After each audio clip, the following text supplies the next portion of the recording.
muslima kakaasee silaa jeequmsa uumuu barbaadu waan kanatti utuu milkaa'ee silaa balaa guddaa dhufu kun dhaabbate kanaan hin dhaabbanne immoo alaabaa namni barbaade alaabaa Minilik haa ta'u alaabaa Abaahoo ta'u alaabaa kan barbaade haa ta'u akka nama tokkotti qabachuun mirga isaati nu jaallannee jibbine jechuudha namni tokko kan koo kanaa jedhee of mul'isuunsa baasuunsa an akka nama tokkotti warri na dhagahartan hundi keessanuu dhaabbachuu qabdu dhaabbattanii xinxaluu qabdu mirga isaati ana Miniliktu bakka na bu'aa alaabaa amantaa bakka na bu'a jedhee filannaa ejjennoo namicha sanaaf maal akka barbaadan akkasinitti dhagahamu dhaabbattanii ilaaltanii edaa kana barbaadaa jedhanii deemu maaf alaabaa Itoophiyaa kan urjii qabu jibbu kan jedhu kanatu baay'ee na dinqisiisa maaf jibbaniin mirga jara akkuma jiru jibbuun mirga jaraa ta'e waliin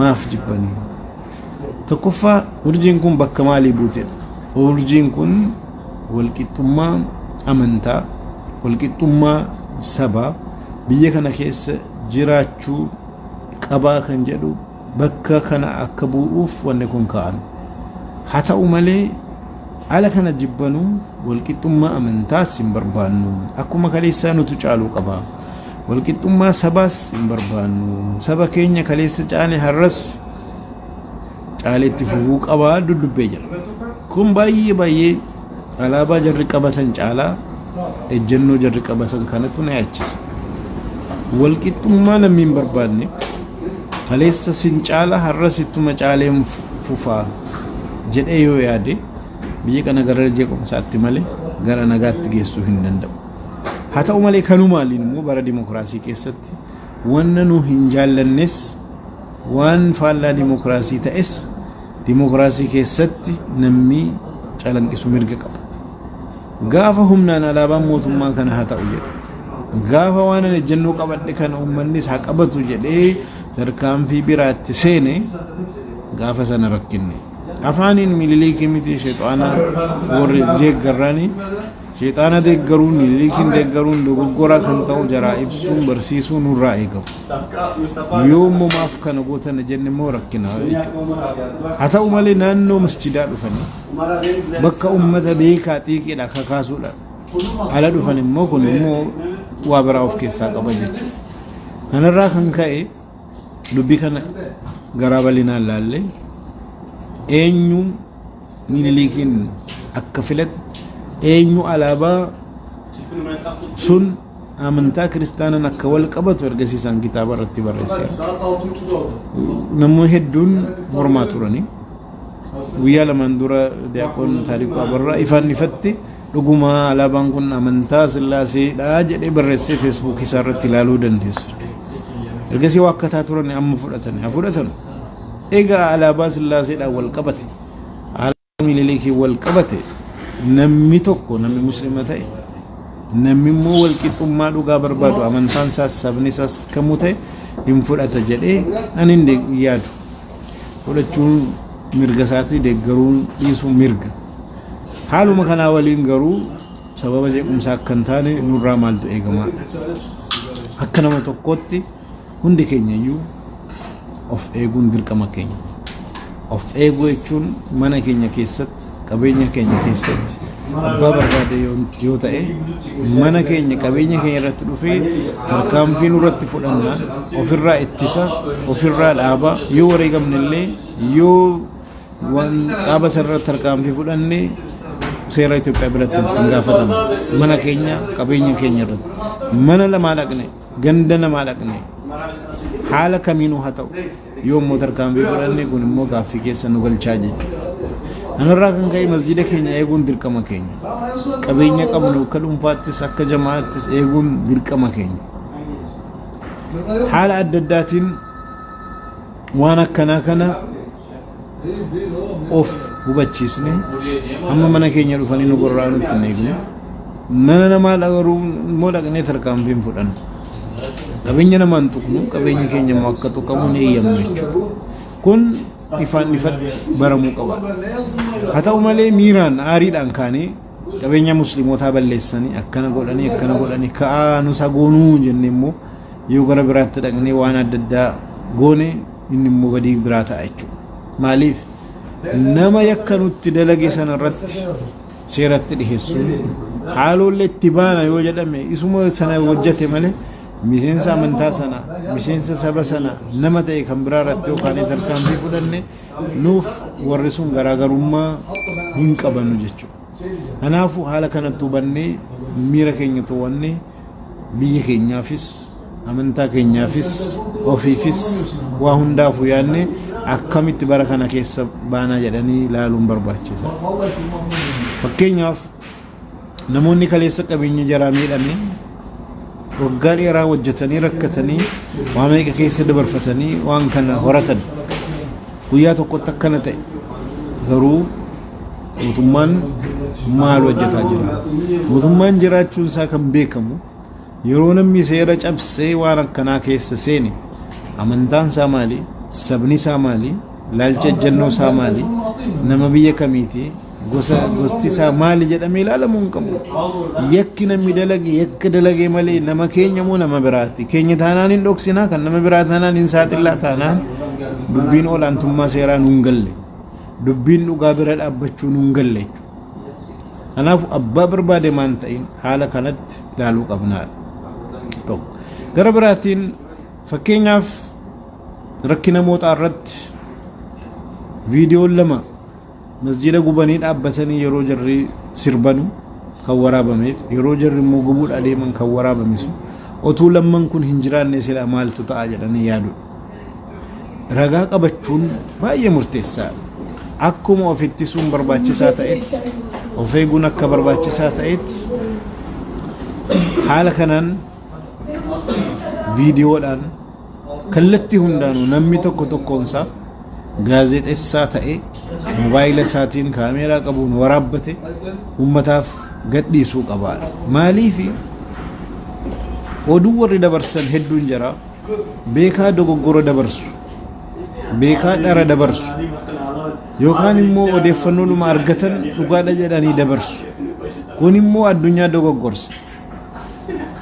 Gariin kaan immoo beekaa addunyaa dogoggorsuudhaaf hojii hojjetama. Fakkeenyaaf biyya keenya keessatti kan irra caalaa miidhame masgida 35tu miidhame. Haa ta'u malee biyya adda addaatti qaamolee addunyaa adda addaatti beeta kiristaanaa gara 74 gubanii jedhanii odeeffannoo sobaa qopheessanii musliimootatti kana godha jedhanii Awurooppaa Ameerikaa amansiisuudhaaf waldaa gamtoomanii amansiisuudhaaf warri ala jiran yaalii hedduu godha. Eessatti jennaan Itoophiyaa keessatti isuma mootaa engaddaalle miidiyaan hedduun manneen amantaa gubate jedhanii barreessan. Warri faranjii manneen amantaa gubate jechuun beeta kiristaana gubate jedhanii immoo kan hubatantu jiru. Fakkeenyaaf hiriyaa keenya tokkotti bilbilanii hedduu kana beeta kiristaana 4 gubate mootaatti jedhanii. Eessaa fuutanii jennaan ay manneen amantaa jedhame yeroo hedduu manneen amantaa jennaan beeta kiristaana jechuudha jedhanii gaazexeessaa biyya Jarmantu haala kanaan yaada. Wanni riipoortii itti godhame illee kallattii manneen amantaa jedhame dubbatamuun isaallee waa hedduu dogoggorsaa jira jechuudha. Kanaafuu dhugaa qabnu nuti iyyachuu qabna. Dhugaa qabu nuti waraabbachuu qabna. Dhugaa qabnu nuti gadi baasuu qabna. Dhugaa qabu nuti kallattii hundaanuu ifa ofii gochuu qabna malee miidiyaa kanan nu godhaa gaazexeessaa kanan nu godhaa jara kanan nu godhaa ebaluun nu godhaa wanni jennee harka marannee teenya eegnu hin jiru. Maaliifi dogoggoratu hojjetamaa jira beekamu. Qaama wal ijaaree dakaa hamma dakaatti jeequmsa amantaa biyya kana keessatti fiduudhaan hojjetaa jiru jira. Ifaan ifatti haasa'uu qabna. Qaama kanatu uummata addunyaa dogoggorsee gaafa dura bakka musliimni itti xiqqaatu naannoo Amaaraa irratti tarkaanfii fudhate bakka musliimni baay'atu irratti immoo musliimoonni akka mana amantaa kiristaanaa tuqan akka musliimoonni miidhaa kiristaana irratti fudhatan eeganii tasgabbiidhaan bira dabarfanne wamaa utuu hin ta'in hafe uummanni keenya haala qaroominaan mormatee gabbahee magaalaa gara 100 ta'utti haala kanaan dabarfate. Wanni jarri barbaadan hin taane amma immoo bakka musliimni baay'atu Harar irratti dhufanii yaalii godhan. Kun immoo kutaa lammaffaati.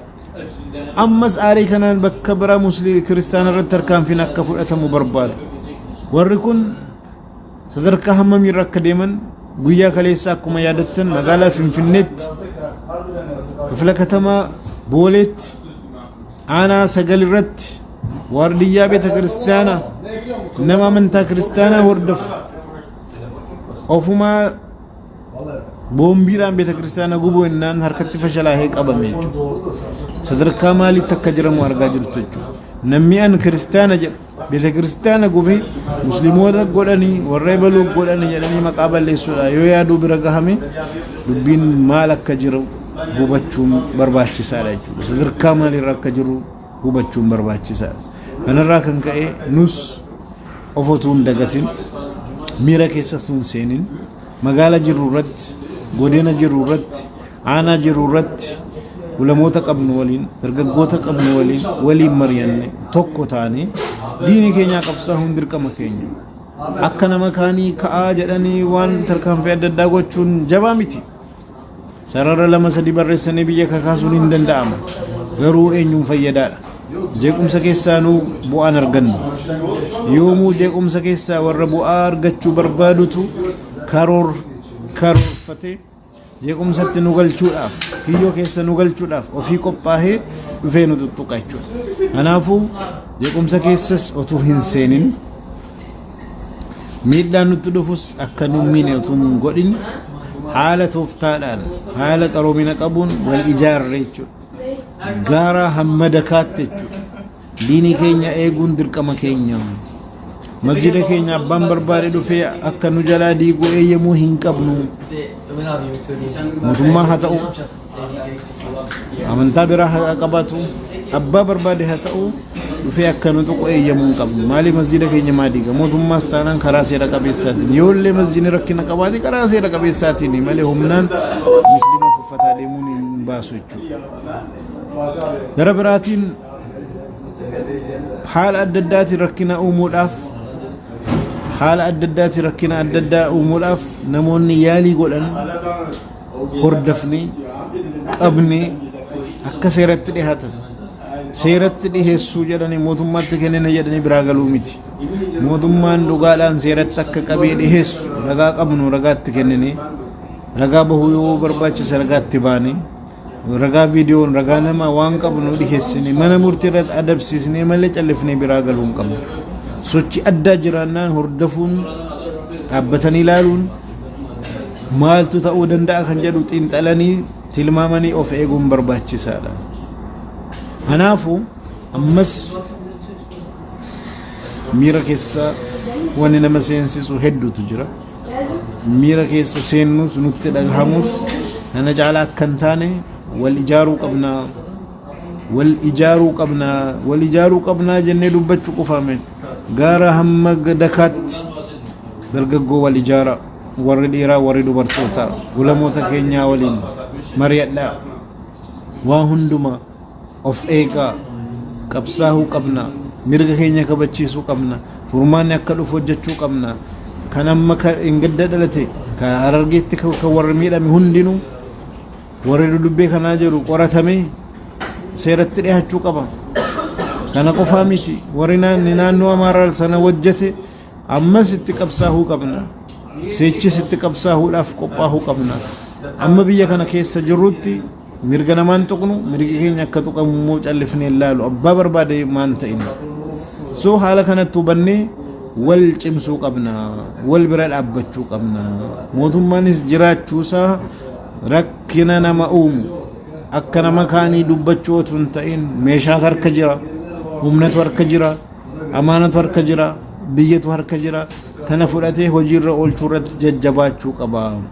Yoo kana hin hojjenne jiraachuu dhumti isaa gaaffii keessa seenuu danda'a. Sun immoo badii guddaa ofittis uummatattis fiduuf deemaa jechuudha.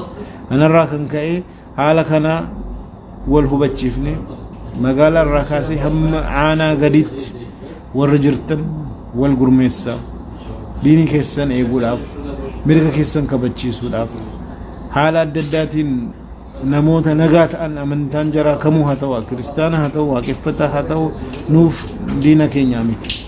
Amantaan filannoo abbaati mirga jaraati waan amananii qabachuun haala kanatti hubanne hanga yoomii jedharu hanga nu wal ijaarree biyyi kun fedhiin keenya hojiirra akka oolu fedhiin keenya mirgi keenya kabajamuu qaba.